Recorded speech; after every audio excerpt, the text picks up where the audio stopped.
teman-teman GKI Buaran. Sekarang aku lagi ada di salah satu rumah jemaat GKI Buaran. Kalian penasaran gak siapa? Penasaran kan? Yuk kita masuk aja yuk.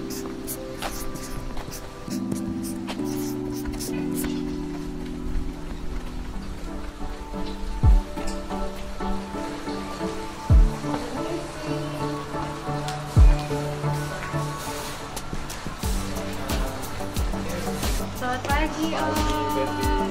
Wah, aku boleh nanya nggak Om lagi ngapain ya? Ini saya lagi lihat tanaman hidroponik kamu. Ini umurnya udah 1 bulan, jadi berarti memang sudah siap panen. Tapi Om, mohon maaf ya, aku kan kebetulan nggak tahu yang namanya hidroponik. Iya. Aku boleh nanya nggak hidroponik itu apa? Hidroponik itu adalah proses penanaman tumbuhan dengan menggunakan media air. Nah, kalau yang biasanya kan konvensional kan pakai tanah. Iya. Nah, kita ini menggunakan air sebagai media tanaman bertumbuh. Gitu. Oh, ngerti. Ya. Terus di sini kalau boleh nanya Om, di sini ada tanaman apa aja? Kami Kayaknya menanam, kami menanam pakcoy, Iya. ada juga bayam, ada juga, jadi bayam kami menanam 2, ada bayam merah, bayam hijau, dan yang ini istilahnya bayam pelangi karena ada warna Ini bayam. ya. Keren ya. Aku masih pengen tahu lebih nih tentang hidroponik. Aku boleh nanya-nanya nggak Om? Boleh? Kita Kalau kita nanya-nanya di ngobrol di dalam aja? boleh? Yuk. Oke. Dalam. Tadi aku udah ngobrol-ngobrol sedikit nih sama Omnya di luar. Aku mau nanya-nanya lebih jauh lagi, boleh nggak Tante tentang hidroponik? Boleh. Tapi sebelum aku nanya-nanya nih, boleh nggak Om sama Tante perkenalin diri dulu nih ke teman-teman GKI Buaran kita? Ya. Boleh. Halo teman-teman GKI, saya Eko dari wilayah 2. Hai teman-teman GKI, saya Nina dari wilayah 2. Nah, udah kenal kan teman-teman? Nah, sekarang aku mau nanya-nanya nih, Om, Tante. Tadi kan ada beberapa tanaman ya yang ditanam di hidroponik di sana. Ya. Aku boleh nanya nggak Om, Tante? Teknik dalam penanaman hidroponik itu ada berapa aja sih? Sebenarnya ada beberapa tekniknya. Ya boleh dibilang ada 3 lah yang biasa ditanam pada umumnya ya. Yang pertama itu NFT, nutrien film teknik. Jadi di situ air itu dialirkan secara tipis terus menerus, begitu. Jadi air disirkulasikan secara terus menerus. Nah, yang tipe kedua adalah DFT. DFT itu deep flow teknik. Nah, di situ kita menggunakan peralon yang lebih besar untuk menampung air. Nah, di teknik DFT itu pompa air tidak dinyalakan secara terus-menerus. Jadi pada saat nanti kalau pompanya mati, masih ada tampungan air untuk diserap oleh si sayuran. Nah, teknik yang ketiga adalah dengan wick system. Jadi itu dia ditaruh dalam baskom, kemudian air secara statis di situ. Tapi kita harus menggunakan aerator supaya ada oksigen di dalam air itu untuk kebutuhan nutrisi si tanaman. Untuk teknik yang kami pakai di rumah kan menggunakan DFT. DFT. Iya, jadi tidak perlu pompa air menyala secara terus menerus. Gitu. Terus kan kayak aku nih, aku belum pernah nanam hidroponik. Iya. Kira-kira teknik yang paling gampang yang mungkin bisa aku pakai untuk nanam hidroponik itu apa ya?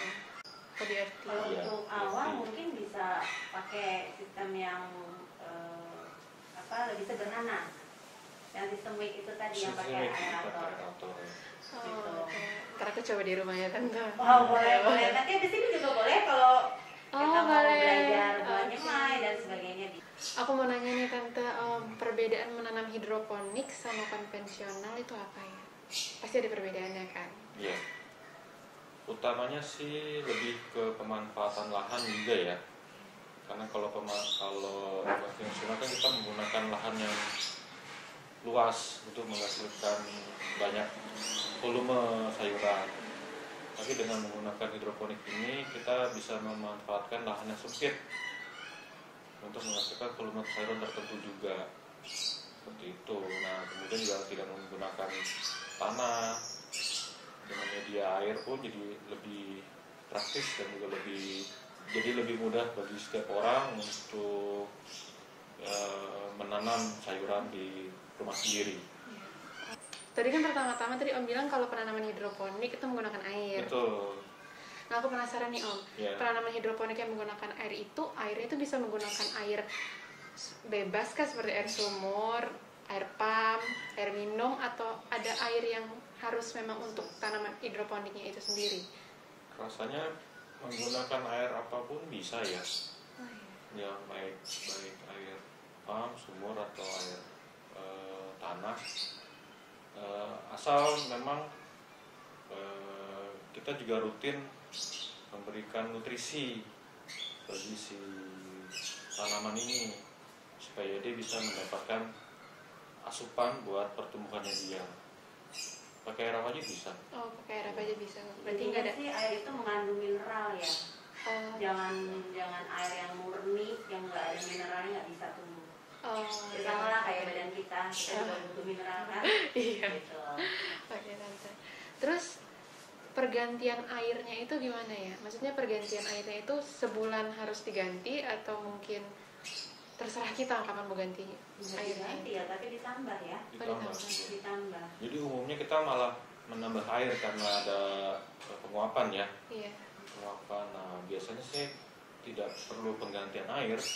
Mungkin case khusus artinya kalau misalnya di dalam kontainer air itu banyak lumutnya dan di sekitar paralonnya juga banyak lumutnya, nah itu memang harus dibersihkan dan itulah saatnya kita mengganti air. Oh, Gitu. Berarti pipanya itu harus sering dibersihin ya Tante biar nggak ada lumutnya? Idealnya Atau- seperti itu. Oh, oke. Terus Tante mau nanya lagi. Ya. Dalam penanaman hidroponik itu aku harus menggunakan pompa nggak Om untuk penanamannya atau nggak usah, bisa enggak? Harus menggunakan pompa. Yang biasa digunakan adalah pompa untuk akuarium. Oh, sama? Iya, sama. Jadi memang dia diperuntukkan untuk mengangkat air ke atas untuk disirkulasikan lagi. Oh. Nah, itu kan tuh naik lagi sirkulasi. Jadi memang harus menggunakan pompa air. Nah, selain untuk sirkulasi, si pompanya itu juga membantu untuk mengalirkan oksigen ke akar-akar tanaman itu. Jadi tanamannya bisa tumbuh jauh lebih subur. Oke. Berarti pompanya harus nyala terus sampai 24 jam? Bukan Atau juga, kalau pakai sistem DFT ini kita hanya menyalakan kurang lebih ya 3 atau 4 jam. Itu habis itu dimatikan, karena memang kalau pakai sistem DFT kan ada air yang menggenang di dalam paralon itu kurang lebih 3-4 cm lah dia menggenang di situ. Nah, boleh dinyalain lagi nggak? Boleh. Kalau misalnya malam karena sudah lebih sejuk ya, kita mau nyalain lagi 4 jam kemudian dimatikan lagi, boleh nggak? Boleh, nggak masalah. Justru itu jauh lebih cepat membuat si tanaman ini lebih cepat besar. Oke. So, Oke. Nah, ini ada pertanyaan Tante yang aku pengen banget nanyain. Kalau tanaman hidroponik itu harus terpapar langsung dengan cahaya matahari atau enggak nih Tante? Oh. Iya, harus. Harus. Jadi memang ada syarat untuk hidroponik yang mutlak harus dipenuhi. Yang pertama itu dia harus kena sinar matahari untuk proses fotosintesisnya ya. Kemudian dia juga harus cukup air terpapar oleh sinar matahari langsung untuk proses fotosintesisnya ya. Kemudian dia juga harus cukup air. Kemudian dia juga harus cukup nutrisi supaya pertumbuhannya maksimal. Begitu. Baik. Ya. Nah, mungkin bisa saya tambahkan sedikit tentang paparan matahari ini gitu ya. Kalau kita di timur ini kan cuacanya cukup wow ya, panasnya gitu ya. Gimana sih caranya supaya tanaman hidroponik itu terpenuhi sinar mataharinya, tapi tidak menyebabkan dia mati gitu karena kepanasan. Bisa juga kita kasih awning atasnya atau kita kasih paramet, setidaknya tidak tersinar langsung gitu. Tadi aku ngira tuh parametnya itu untuk melindungi dari sinar matahari gitu. Betul gitu. Nah, kemudian lain halnya, mungkin Peci pernah lihat kebun hidroponik mungkin melalui YouTube atau lagi pergi ke daerah yang dingin, entah itu Sukabumi atau Puncak gitu ya. Di sana kan walaupun panas, tapi panasnya tuh sejuk gitu. Jadi hawanya tuh bersahabat dengan si tanaman ini gitu. Lain halnya kalau kita di Jakarta, apalagi di timur. Nah, di timur sendiri dengan di selatan juga beda. Beda gitu. Nah, di selatan mungkin jauh lebih teduh gitu. Jadi pertumbuhannya juga bisa lebih cepat. Nah, untuk kita nih yang di daerah timur, mana lagi ya yang panas ya, pusat pesan deh pokoknya ya. Nah, kalau misalnya mau bercocok tanam dengan cara hidroponik ini memang harus dipikirkan sekali tentang paparan sinar matahari ini. Mereka perlu gitu, si tanaman ini perlu kena sinar matahari, tapi jangan langsung gitu, supaya tidak cepat mati, penguapannya tidak terlalu tinggi airnya, dan tidak menyebabkan kering. Intinya boleh kena sinar matahari langsung. Memang harus kena. Harus kena gitu. Cuma ya itu tadi perbedaan apa ya, suhu lingkungan mungkin ya, suhu lingkungan antara Jakarta, misalnya Jakarta dengan Sukabumi, Jakarta dengan Puncak gitu, antara timur dengan selatan sendiri juga beda, karena memang ada juga teman saya di selatan juga nanam itu hasilnya beda gitu. Ya intinya seperti itulah, kena sinar matahari langsung, tapi suhu lingkungannya gitu. Jadi memang kalau kita mau nanam di daerah timur ya kejar-kejaran dengan cuaca sebenarnya. Betul. Om sama Tante udah nanam hidroponik sekitar 2 tahun ya, setahu saya. Benar Om? Benar Tante? Boleh tahu nggak Om Tante kekurangan dan kelebihannya dari menanam hidroponik sendiri ini apa? Kelebihannya apa ya? Atau nggak ada? Kelebihannya menanam hidroponik itu untuk masa panennya itu jauh lebih cepat dari tanaman konvensional. Oh iya. Dari rasanya beberapa pelanggan kami memang bilang manis, gitu, crunchy, gitu. Dan kami sendiri juga kalau memasak hasil kebun kami itu memang beda sih, kayak kangkung sama bayam yang kita tanam dengan kita memasak kangkung dan bayam yang kita beli di tukang sayur itu lain hasilnya. Contoh paling gampang kangkung deh. Kangkung kalau kita beli di tukang sayur itu kan masih hijau ya sebelum diolah. Tapi nanti ketika diolah dia berubah warna jadi agak kecoklatan gitu kan. Tapi kalau kangkung yang hidroponik ini enggak. Warnanya tetap hijau. Tapi memang seperti itu gitu loh. Nah, lalu keuntungan yang lainnya adalah kami tidak menggunakan pestisida sama sekali. Tidak ada hama fungisida gitu tidak ada lah. Kami nggak pakai itu. Lebih terjamin berarti Tante ya. Betul gitu. Terus apa lagi ya? Ya kalau misalnya ada di halaman rumah ya keuntungannya tinggal metik makan dah gitu aja deh. Jadi lebih dekat, gampang, nggak usah beli-beli lagi. Boleh. Gitu. Kekurangannya paling mungkin modal di awal ya. Modal di awal kita mesti siapin peralatannya, kemudian benihnya, media tanamnya, lahannya. Nah kalau lahan sih ya itu tadi kan bisa lahan apapun gitu, bisa customize sih sebenarnya. Mau lahan sempit oke, mau lahan sedang oke, apalagi gede oke gitu. Tapi ya kekurangannya balik lagi itu kalau hidroponik memang kita butuh modal gitu untuk di awal ya. Di awal gitu. Kalau konvensional kan ada tanah tinggal nanam iya. gitu. Ya paling cuma itu sih. Dari tadi kan aku udah nanya nih Tante, terus aku ngerasa kayak aku pengen nanam hidroponik, pengen nyoba di rumah gitu, pengen coba nanam, berhasil atau enggak. Tapi dari Om Tante, kalau misalkan aku menanam, ada tips nggak untuk orang yang pertama kali baru mau menanam hidroponik? Tipsnya itu niat sih yang pasti ya. Agak Ada kemauan tanam gitu. harus dirawat soalnya. Harus dirawat, betul. Terus kemudian kalau misalnya di awal pertama kita nanam kan nggak mungkin, ada yang langsung sukses, Iya. ada yang ini kok nggak tumbuh-tumbuh sih, Iya. gitu ya.